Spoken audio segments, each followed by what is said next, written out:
Yeah, it's time to talk about the Milwaukee Bucks. Last season, in an attempt to make a deep postseason run, the Milwaukee Bucks championship hopes were prematurely cut short in the first round as they became the 6th first-seeded team in NBA history to lose in the first round to an 8th-seeded opponent. And because of the upsetting conclusion to the year, as well as the Bucks trying to convince Giannis to sign to the team long-term, Milwaukee clearly needed to make some changes. The two most significant ones were firing head coach Mike Budenholzer and bringing in rookie head coach Adrian Griffin and trading Jrue Holiday for Damian Lillard. Now on the surface, it was pretty easy for anyone to be optimistic about these changes, so much so that not only did Giannis sign his contract extension, but also many people in the NBA community, including myself, thought that the Milwaukee Bucks were a surefire championship contending team this season. But now, fast forward to where we are today, and the Bucks are so far removed from those conversations that it's actually pretty concerning. Now at a quick glance, you may believe that I'm overreacting. The Bucks still have a top 3 seed in the Eastern Conference, a top 5 offense in the NBA, and even though yes, defensively there has been noticeable regressions, all of that should have been expected when you moved off from Jrue Holiday and brought in Damian Lillard. And even with that slip off defensively, they still have a near top 10 net rating. However, to understand how bad the Bucks have been this year, you gotta do a little bit more digging, because we are talking about a team that has so many underlying concerns that they decided to fire their newly hired head coach and brought in Doc Rivers as a replacement. Since the new year, the Bucks have a record of 11-13 with a negative net rating, and offensively they've seen the steepest regression. But what's way more impactful is when you watch the Bucks play, see how they lose, especially to teams that they shouldn't be losing to, like to a Memphis Grizzlies team that was missing 10 players in their rotation. The details that are way more defining of what the ceiling of this team is become much more glaring. And I would go as far as to say that the changes that they made in the offseason in hopes that it would translate to a championship might have actually closed that window effectively for the next 3 to 4 years. Okay, let's go ahead and rip the band-aid off and talk about the elephant in the room, and that is Damian Lillard. So far this season, Dame has been underwhelming, to say it politely, and as of late, it's been pretty hard to deny that he's been bad, like really, really, really bad. And to the people out there who are quietly witnessing what they're seeing from the future Hall of Famer this season, I thoroughly understand your hesitation to be vocally critical. Lillard is dealing with off-the-court issues, trying to mesh with new teammates, and it's really hard to believe that a player can go from one of the greatest shot creators of all time to a mediocre one within a matter of months. However, the deeper we get into the season, the worse it gets, and we're now at a point where this conversation cannot be avoided. So, how bad has Dame been so far this season? Well, he's averaging roughly 25 points, nearly 7 assists, 4 rebounds, and a steal, which from a sheer production standpoint doesn't really seem that bad, but like I told you in the intro, the concerns are really in the details, and you gotta dig a little bit more deeper than just volume numbers. Because though he is averaging nearly 25 points, he's shooting 42% from the field, 34% from behind the arc, with a true shooting percentage of 59% and an effective field goal percentage of only 50.6. To put that level of efficiency into its proper perspective, out of the 22 players in the NBA who are averaging at least 24 points, Dame is hovering bottom 5 in true shooting percentage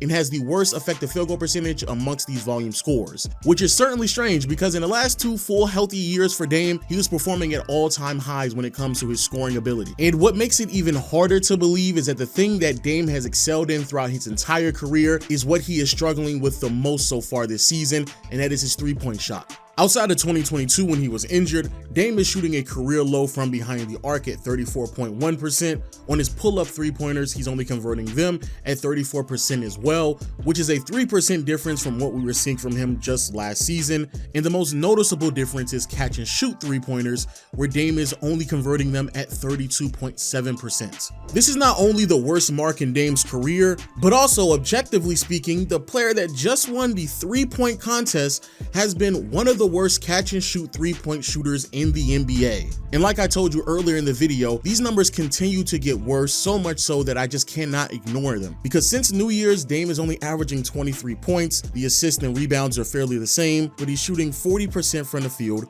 29% from behind the arc, 24% on catch and shoot threes, and 31% on pull-up threes. And yes, just in case you're wondering, Dame is still egregiously bad defensively. So when you put all of that in perspective, it was literally pointless for the Milwaukee Bucks to trade for Dame in the middle of the offseason. Because the whole premise of moving off of Jrue Holiday for Dame is that even though, yes, he is a noticeably worse defender, you were willing to live with that because it was going to be such an immense increase in offensive production that it would offset what you would lose defensively defensively, and more importantly, you would still be able to weather the storm because you would still have two elite level defenders in both Giannis and Brook Lopez, while receiving a level of versatility offensively that not only would aid Giannis in his production, but also aid the team in winning a championship. But when you're not seeing that noticeable increase in offensive production, while also having to manage the steep regression defensively, it forces you to really ask yourself, was trading for Dame even worth it at all? And while you ponder that, I have to ask the NBA community, why exactly is no one talking about this? In a community where a lot of people are discrediting great players playing alongside great teammates, why is it that no one is harping on the fact that Dame, who has received the benefit of the doubt for a majority of his career, is now playing on a much better team and is not only not living up to expectations, but is performing at career lows across the board?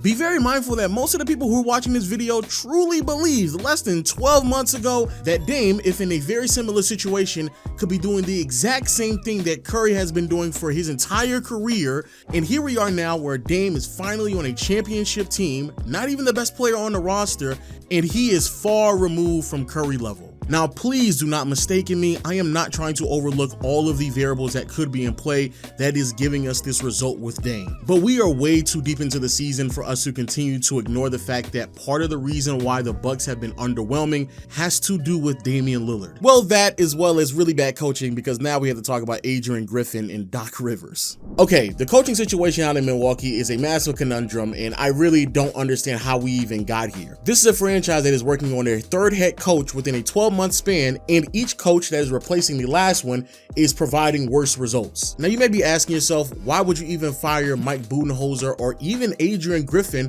when they both were providing a level of winning that was going to be really hard to replace? Well, very similar to everything else I've been saying in this video, you gotta look deep into the details. If you take a step back and look at the Milwaukee Bucks under Coach Budenholzer, they were actually really great on both sides of the floor, but the one thing that they had going for themselves and their calling card was defensively, they were really, really elite.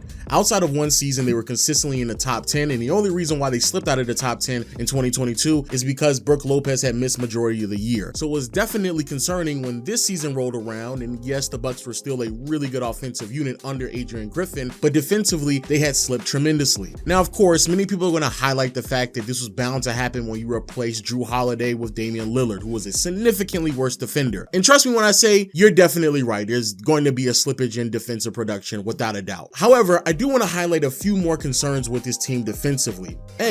From a talent standpoint, the team has gotten significantly worse defensively over the years. Losing players such as Grayson Allen and DiVincenzo certainly hurt them, and the noticeable regression in both Brook Lopez and Chris Middleton also is going to make it harder for them to replace that type of production as well. But from a coaching standpoint, there was still a lot of things that Adrian Griffin could have done to aid this team and maximize the talent that they had on the roster, very similar to what we saw from Coach Budenholzer. Under Coach Bud, the Bucks thrived off of drop coverage and pick and roll sets, allowing Brook Lopez, one of the league's best rim protectors, to not only contain the drive, but also disrupt any type of lob threat that was present on the opposing team. And when done correctly in drop coverage, this also allows the initial defender to fight over screens, which not only forces the ball handler off the three-point line, but also it presents the opportunity for the initial point of attack defender, normally Jrue Holiday, to recover to the ball handler for a contest. But under Adrian Griffin, the Bucks tend to play the pick and roll a bit more aggressively, having their big men play at the level,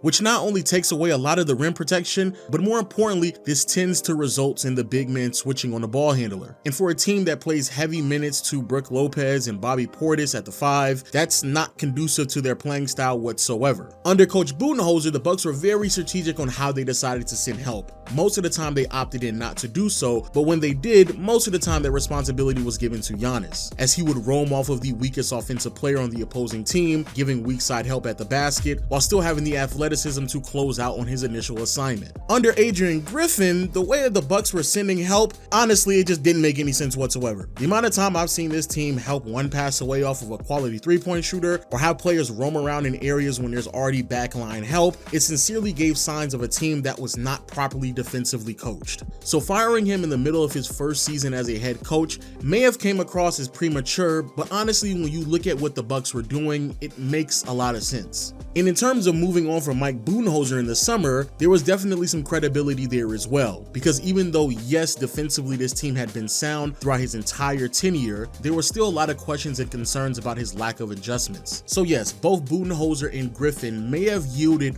really good results in the regular season, but if you look at the details, it made a lot of sense for them to go in a different direction because their coaching style was not adaptable enough to postseason play. But if that is the case, bringing in Doc Rivers as the replacement really doesn't make any sense. We are talking about a head coach that has some of the most disappointing playoff runs in NBA history. The amount of blown leads, the amount of lack of adjustments, attention to details. This is not only something that can be seen, the numbers back this up, and even players who used to play for Doc Rivers has acknowledged this as well. But the thing that really annoys me is the amount of excuses that we hear from Doc Rivers after his team fails, which is pretty ironic because JJ Redick is exposing him for this as we speak. So yeah, I'm not too high on this team being able to turn it around by the end of the year. And unfortunately, all of the efforts that the Bucks have made to make this team better will inevitably be their demise. Because after making a coaching change as well as bringing in Damian Lillard, many people believe that the biggest thing that the Bucks were risking was their defense. However, that's not true at all. The biggest thing that this team was risking was their financial flexibility, because Milwaukee is not only actively paying 3 head coaches at the same time, but also because of this organization trading for Damian Lillard, financially, this team is basically handcuffed for the inevitable future. As this season, the Bucks have committed over $180 million to this team. And next year, despite the fact that Milwaukee is going to lose pivotal pieces such as Malik Beasley, Patrick Beverley, and Jay Crowder, the payroll for the Bucks actually goes up an extra $1 million. And then after 2025, Brook Lopez comes off the books, and yet still the Bucks payroll goes up an extra $13 million, climbing at $195 million. Be very mindful that even if they brought back Brook Lopez just to fill out the roster, we are talking about a team that's going to have a 37-year-old Lopez, a 34-year-old Chris Middleton, and a 35-year-old Damian Lillard, which means that more than likely all of the key contributors outside of Giannis will be regressing in the upcoming years. And while all of this is happening, the team has made such a steep financial commitment that they, genuinely speaking, won't be able to make any significant improvements unless they move off of some of these key players. Which is why I stated in the intro that the moves that the Bucks made over the summer in an attempt to get better actually has put them in a worse situation. You can genuinely say that this team would have been in a better situation if they didn't trade for Dame, kept their defensive integrity with Jrue Holiday, while still having Grayson Allen, as well as the addition of Malik Beasley on the roster, which this season have been some of the best three-point shooters in the NBA, and with Chris Middleton slowly coming back into his own after dealing with an injury 2 years ago, as well as Giannis potentially also improving offensively as well. The type of improvement that this team was seeking for on the offensive side of the floor could have just naturally happened. But instead of waiting and seeing what this team could look like when they're back fully healthy, Milwaukee might have genuinely made mistakes that they won't be able to come back from. But hey, those are just my thoughts. Please let me know what you think about the video in the comment section below. Also, if you enjoy videos like these, make sure you hit the subscribe button and notification bell as well. But if you want more daily content about the NBA, I have another channel called The Low Post. Go check me out over there. I upload practically daily. But until next time, I'll see you all later. Peace.